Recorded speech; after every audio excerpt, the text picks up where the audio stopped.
सीधे लिए चलते हैं उत्तर प्रदेश विधान परिषद, जहां पर सीएम योगी आदित्यनाथ कुछ कह रहे हैं, सुनाएंगे। सुरक्षित और समृद्ध प्रदेश के रूप में अपनी एक नई पहचान को बनाया है।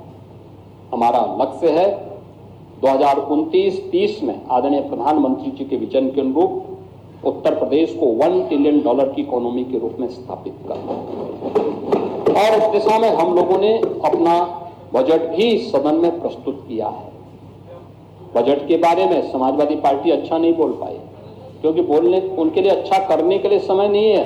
अच्छा किया नहीं तो अच्छा बोल भी नहीं सकते, तो उनके पास समय नहीं है, ना बोलना चाहते हैं। लेकिन प्रदेश सरकार ने पूरी मजबूती के साथ डबल इंजन सरकार का लाभ लेते हुए प्रदेश के अंदर आदरणीय प्रधानमंत्री जी के विजन को प्रभावी ढंग से आगे बढ़ाने का काम किया है। इस दिशा में प्रदेश सरकार पूरी प्रतिबद्धता के साथ कार्य करेगी। और बहुत सारे सेक्टर हैं जिसमें ये लोग गुमराह करने का काम कर रहे हैं, और मैं खासतौर पर इस बारे में कहना चाहूंगा कि संवैधानिक संस्थाओं के प्रति किस प्रकार का भाव इन लोगों का रहता है, ये मैं देख करके भौचक रहता हूं।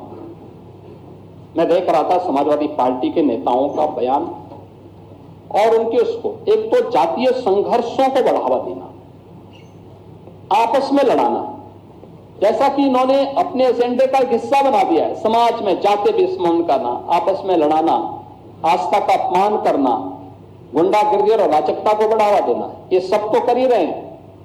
लेकिन इन सब के साथ ही अब संवैधानिक जो हमारे संवैधानिक मूल्य हैं उन पर भी प्रहार करने में नहीं चूकते। अभी आपने देखा होगा वर्तमान में प्रदेश में एसआईआर की कार्रवाई चल रही है। यह भारत निर्वाचन आयोग के द्वारा संपादित होता है। इसमें सरकारों की कोई भूमिका नहीं होती। भारत निर्वाचन आयोग जिस प्रकार की गाइडलाइन जारी करता है, सरकारें नहीं बल्कि तंत्र उसमें उसका अनुपालन करता है। ये सरकार का पार्ट नहीं होता। लेकिन भारत निर्वाचन आयोग एसआईआर की कार्रवाई में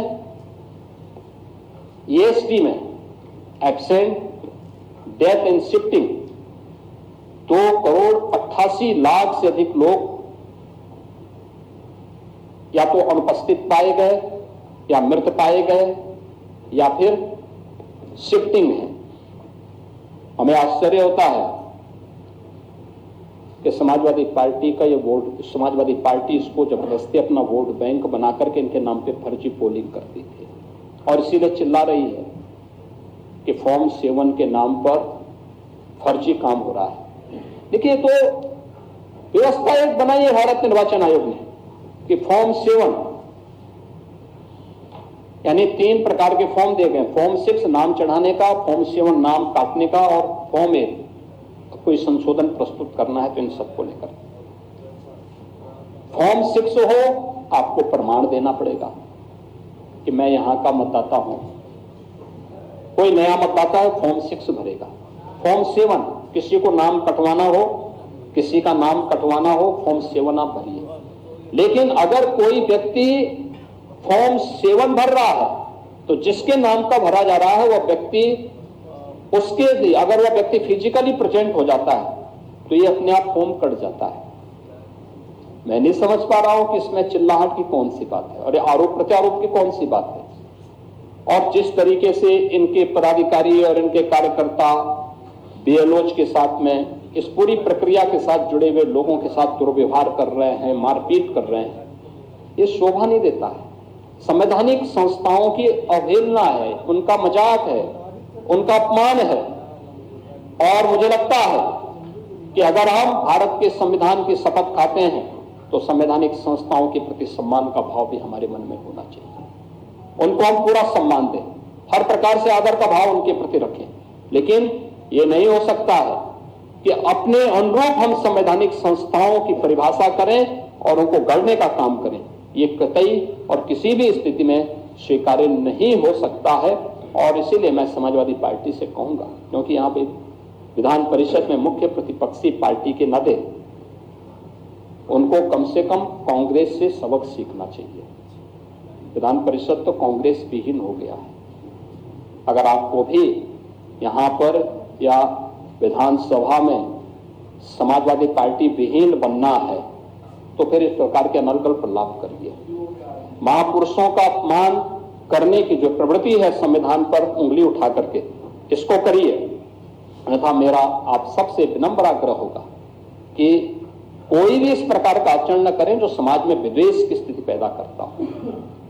उत्तर प्रदेश की इस नई पहचान जिसके प्रति देश और दुनिया आकर्षित हो रही है, इस पहचान को संकट में मत डालिए।